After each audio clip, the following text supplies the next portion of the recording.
Good morning, sir. Good morning, Aditya. Good morning, Gorang.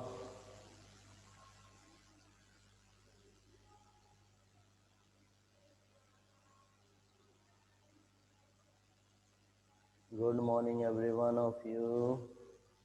Good morning, sir. How are Good you? morning, sir. Very warm good morning to you. How do you do?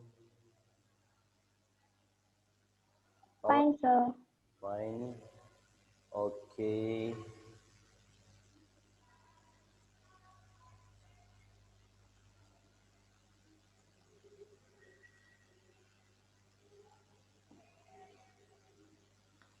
Good morning, Mukul. Good morning, sir. You read the chapter we began the previous day, that is the Indigo. Yes, sir. Okay. So I had just given you a short introduction about the chapter Indigo. It is not a fictional chapter, it is a fact-based chapter. It is in fact an article written by Louis Fisher, um, written by him about his meeting with Gandhiji.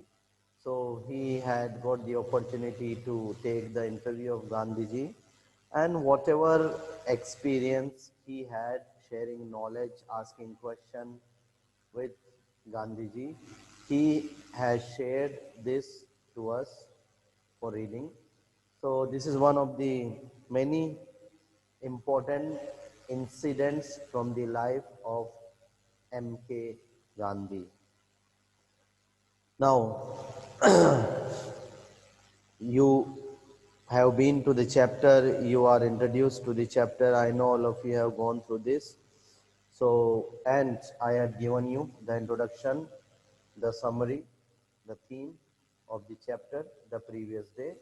I want any one of you to just quickly revise the summary, and then we can go in detail. We can read word to word, line to line from the book. So who is going to tell the summary for the class? Raise your hand. Just quickly in your May own I? words. Who is this? May I? Raise your hand. Raise your hand, then only I can see or say your name. So, Prakshal. Okay, Prakshal Daga is there. Okay, so Prakshal, yes, say, begin. All of you, listen very carefully. Sir, She is going to give introduction and summary of the chapter again in her own words. Then we shall read it from the book, word by word, line by line. So follow to what Prakshal says. Yes, Prakshal, begin. sir, here it's about how Gandhiji went to Champaran and fight for poor citizens. Here, one tenant is there, Rajkumar Shukla, who requests Gandhiji to come to Champaran and see what's happening there. There, it was an agreement between Britishers and peasants that 15% of indigo, whatever tenants are going, should be submitted to Britishers as a land grant. Then it was a long-term agreement, but when Germany started developing its synthetic indigo, British did not any require indigo from Indians. So they started demanding compensations from peasants, to which some agreed and others did not. Rajkumar Shukla was one of them who did not agree and arranged a meeting with Gandhiji when one of the sharecroppers suggested him. He went Gandhiji and requested a lot to visit Champaran. But when Gandhiji agreed, he boarded a train to Patna to come Bihar. Then he and Rajkumar Shukla visited house of Rajendra Prasad. He was the first president of India and a lawyer at the time. But Gandhiji dressed simply, so his servant considered him as a poor peasant and misbehaved with him and did not allow to take water from his well. And then when Gandhiji arrived at another place, there were One peasant was misbehaved, so he started his mission and visited to a lot of lawyers and peasant groups. And he also scolded some lawyers to charge a big fees on these poor peasants, and he thought to fight his own case with poor peasants to teach them a lesson of self-sufficiency. And after a long fight, he won, and he also taught them about education, health, importance of hygiene.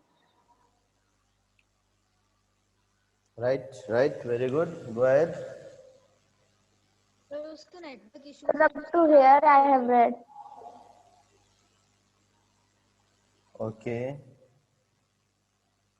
Anyone else want to say some more things? Anyone else? Yes, Gracie, would you like to add some more points? Gracie, then Gandhiji speak Gandhiji louder, fought for the poor louder. peasant. Gracie, louder, speak louder and clear. So Gandhiji fought for the poor peasants for 1 year and managed to get justice for them. Then peasants now got courage and became aware of their rights. Along with the political and economic struggle, Gandhiji worked on social level also. Then he made arrangements for the education, health, hygiene of the families of poor peasants by teaching them lesson of self-reliance. Right, absolutely.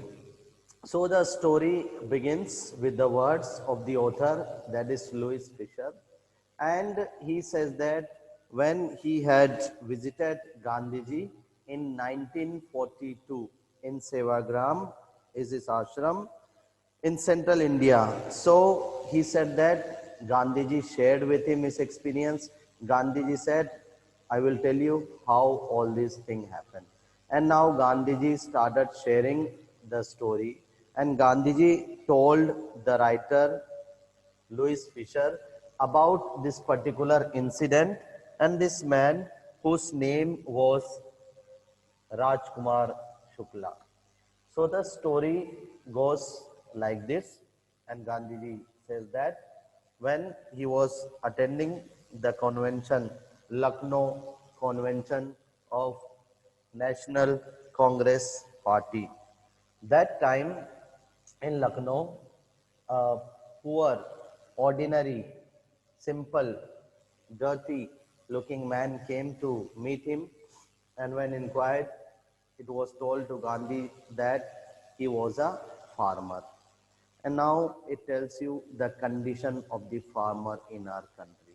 70%, in fact 75% of our economy, job, works are dependent on agriculture. 75 people, 75% jobs.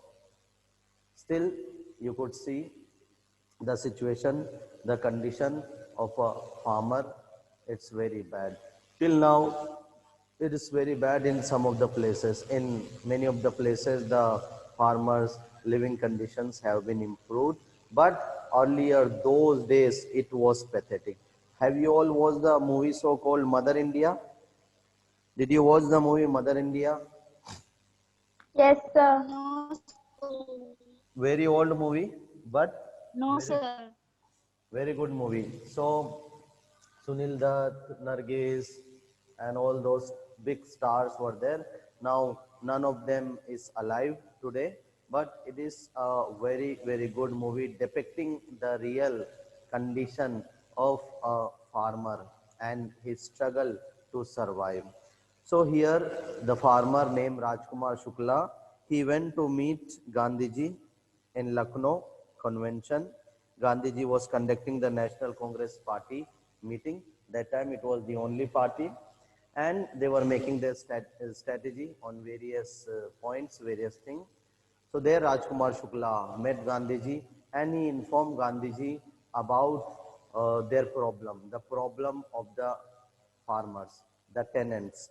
And what was the problem? Actually, the problem was that according to an old agreement, the farmers of the place Champaran, Bihar, Muzaffarpur, and all those area, according to an old agreement, an old treaty, they had signed, they had to grow 15% of their land with indigo crop. So the problem was that they had to grow 15% of the land indigo, and they had to submit this complete indigo to the British landlords. So there were many tenants also, many farmers, they had borrowed the land from the Britishers. They were British landlords and they had given their land on rent. So 15% they were growing, and they were giving the complete indigo of 15% land to British people. And British were selling it in the market. They were earning good amount of money, good amount of currency. Now the problem was that Germany had developed a technique of making synthetic indigo. Now you know that indigo is used for what? Making dye. Yes or no? It is, Yes, Yes, sir. sir. it is making used for making dye, or coloring the clothes. Earlier, especially in white clothes, white tunic, white sari, white shirt, and all the white clothing, it was used to give it a pleasant, nice color, and also to make it blue color. So the problem arise when Germany had developed synthetic way of making indigo. So the demand of Britishers indigo fell down. It was decreased because they were earning good amount of money, and this synthetic indigo was cheap. So therefore, the British thought of giving an exemption to the Indian farmers from growing indigo, and they did so. They called all the farmers and they said that we are ready to give you exemption from growing the crop of indigo, but we have a condition. And they said that those who want exemption, they should pay us the compensation. They should pay us certain amount, some money, whatever the money they fix, they should pay to us. So many of the farmers, they were happy that sorry, they are getting exemption from growing the crop of indigo. Many who resisted, who opposed, they were beaten up by British landlord, their thugs, and many were forcefully made to pay the compensation. But there were some unsatisfied farmers like Rajkumar Shukla. So they were struggling, they were fighting. And for their struggle, they chose a leader. Somebody informed to them about Gandhiji. Gandhiji recently had come from South Africa. He had fought for the discrimination or apartheid system with Nelson Mandela there. So people knew Gandhiji. He was an influential leader. Even the British knew him. They were afraid of him. So Rajkumar Shukla went to him. But Gandhiji initially thought that it is a very minor problem. It is a small problem. Why this farmer is troubling me? He simply wants to wants to spend, waste my time. He thought like that. But then later on, Gandhiji, he said he said that he thought it to be a very small, very minor problem, but it took his almost 1 year, almost 12 months there, where in Champaran, in solving the problem of the farmer. And he not only solved their this economical problem, the problem related to farming, but also their social, their hygiene, their education, their living standard. He, his wife, and many of his friends, they worked on different things when lived there. So Rajkumar Shukla came there. Gandhiji told him that I am very busy. You come some other day. Gandhiji said that on such and such date I am going to Calcutta. You can come to Calcutta and you could pick me from there, and I could go with you. So Gandhiji just excused about Calcutta. Gandhiji thought that if I give him an excuse for Calcutta, he may not return because Calcutta is far from Lucknow. So Gandhiji gave him particular date, and Gandhiji was happy, surprised, shocked to find Rajkumar Shukla when Rajkumar Shukla met him in Calcutta. So now Gandhiji thought I should go. Gandhiji made up his mind. Gandhiji thought that now this fellow is very resolute, very adamant, very strong-willed. Let me go and find what is the problem. So Gandhiji had some students, some friends, some known people there in Patna. So both of them sat in the train from Calcutta to Patna, and Gandhiji had already informed his known, that is Professor J.B. Kripalani, that I am coming such and such date to Patna. So Professor J.B. Kripalani waited on the railway station with a huge crowd, huge number of people. They were there to welcome Gandhiji. Everybody welcomed Gandhiji. And then Gandhiji stayed in the house of Professor Malkani. So he was a Kripalani, welcomed Gandhiji, and Gandhiji stayed in the house of Professor Malkani. And those days it was very, very extraordinary thing for a government teacher or anybody in government job to give to support or to give shelter to a person who was supporting home rule.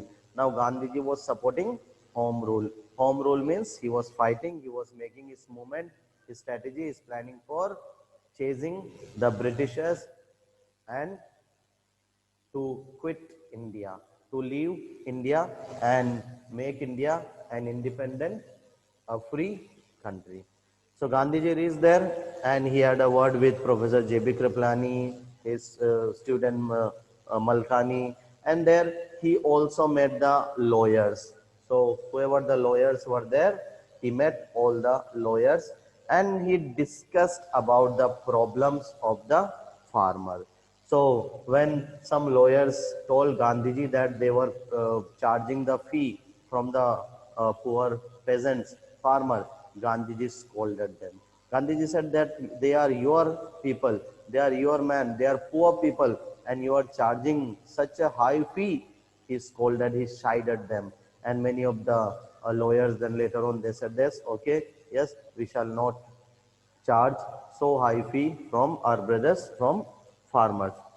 Now, it is also written in the book when we read that in order to inquire much about the farmers' problem, in order to gather more information, Gandhiji also visited Dr. Rajendra Prasad. Now, Dr. Rajendra Prasad was the lawyer that time. He was not the president. He became the first president of our country when India got freedom. So Dr. Rajendra Prasad was not there at home. Only his servants were there. So Gandhiji, along with Rajkumar Shukla, when he went there, the servants did not recognize Gandhiji. They recognized Rajkumar Shukla and they knew that Rajkumar Shukla is a simple, ordinary peasant tenant farmer.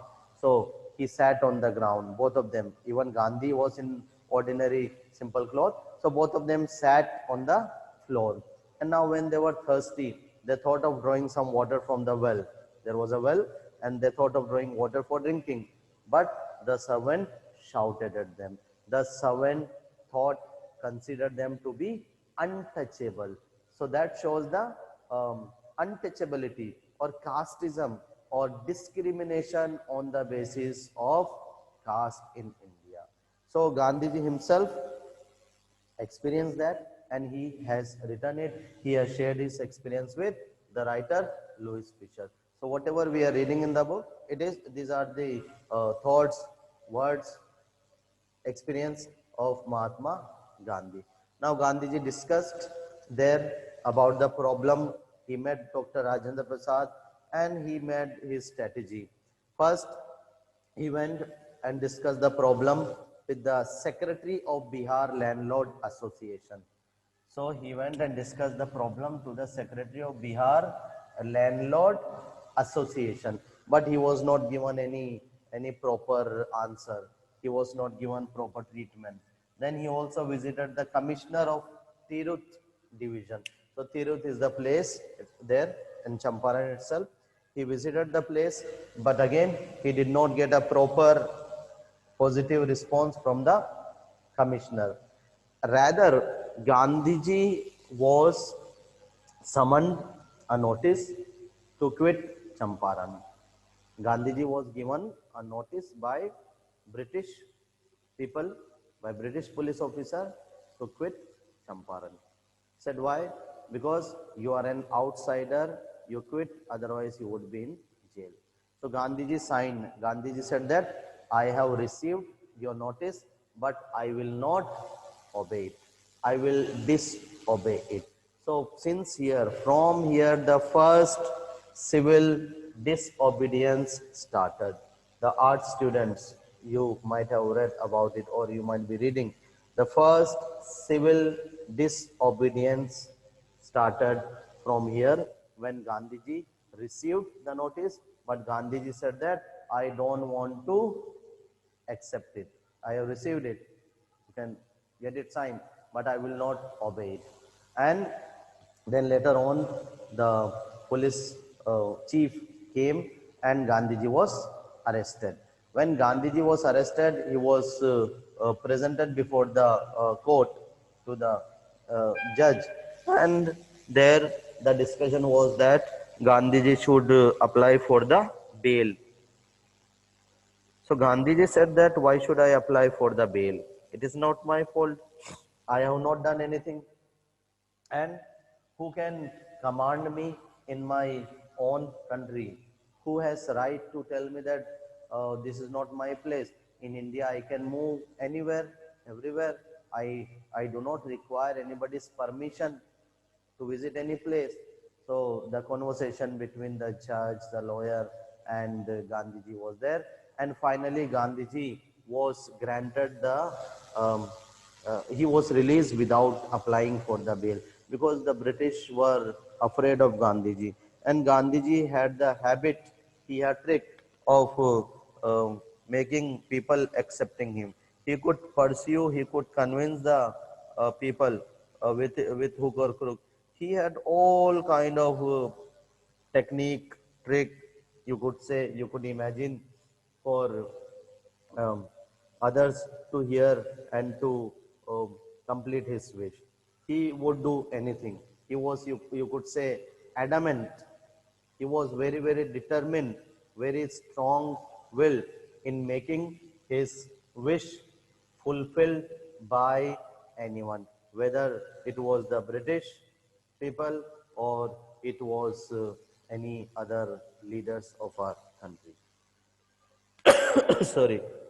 So Gandhiji was released, and then there was maltreatment of a farmer there in the nearby village. A farmer was beaten up by one British officer, and Gandhiji again went in support of him, and huge multitude was there. Big crowd was there in support of Gandhiji and against this ill treatment of the farmer. So the British people found it very, very difficult to control the farmer. They thought that the farmers are agitating, they would become violent, anything can happen.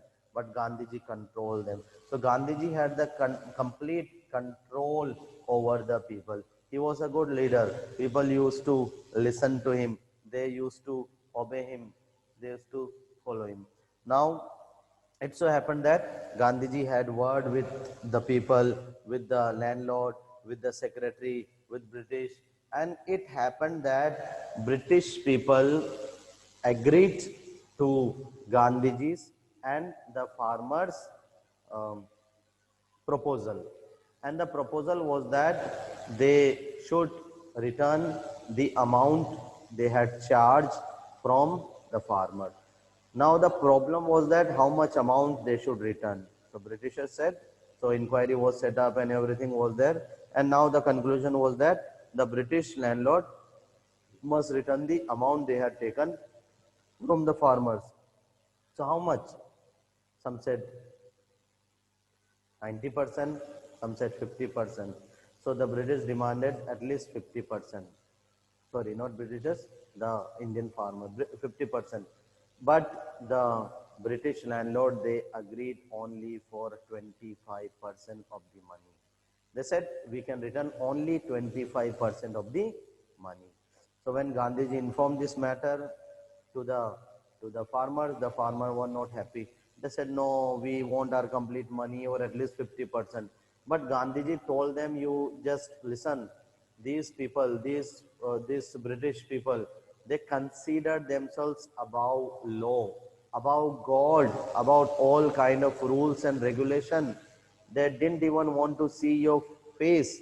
Now they are bending before you. Now they are bowing their heads before you. At least you be happy. You accept the 25%. And many of the farmers now understood the words of Gandhiji, whatever said by Gandhiji, and they accepted the 25% of the amount released by British landlord. Now this problem of farmers and their cultivation, their land, their indigo sharecropping, it was resolved, it was solved.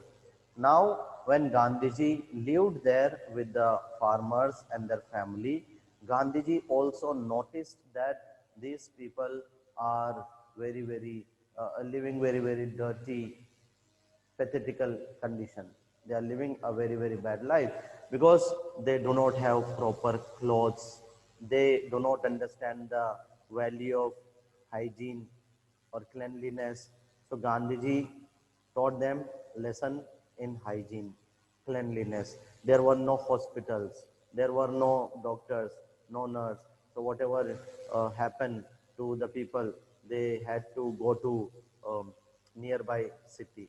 So Gandhiji had called some of his friends, his students, his wife, his elder son to serve the people.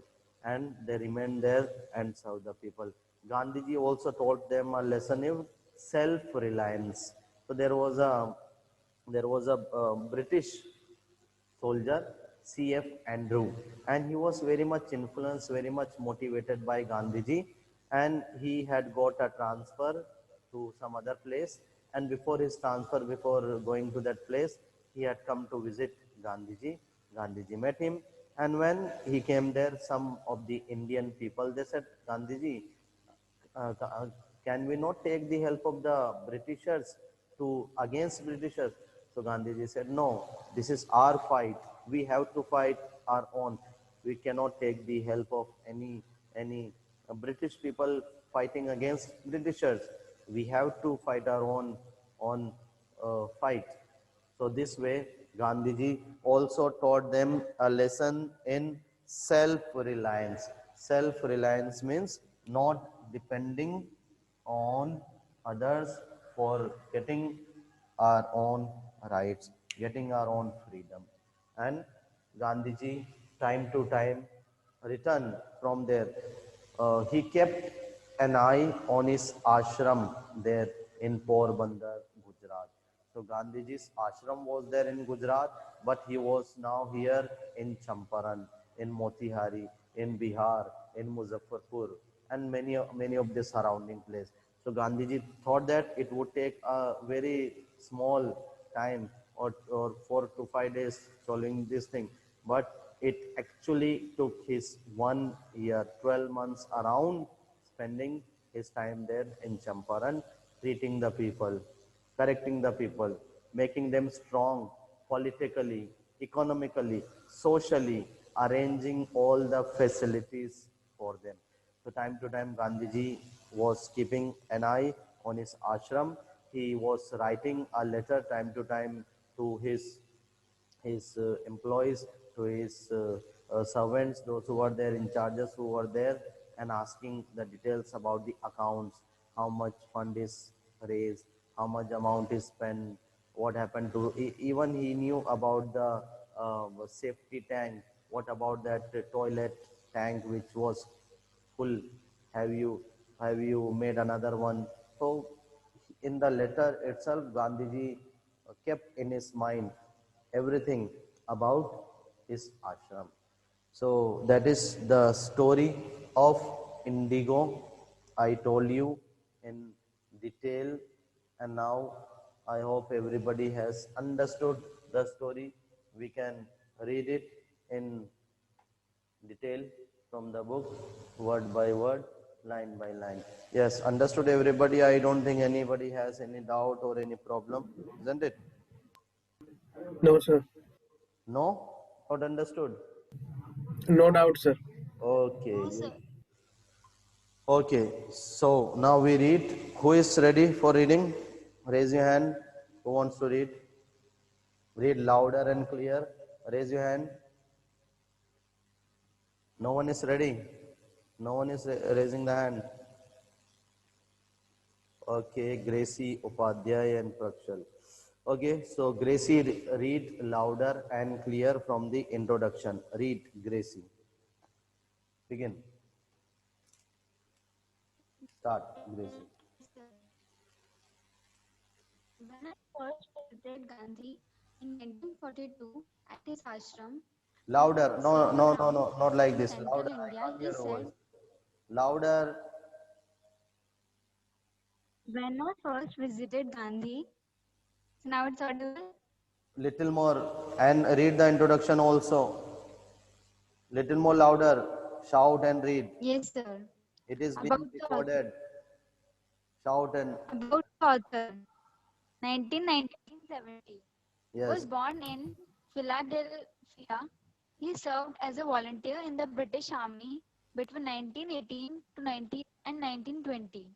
Fisher made a career as a journalist and wrote for the New York Times, the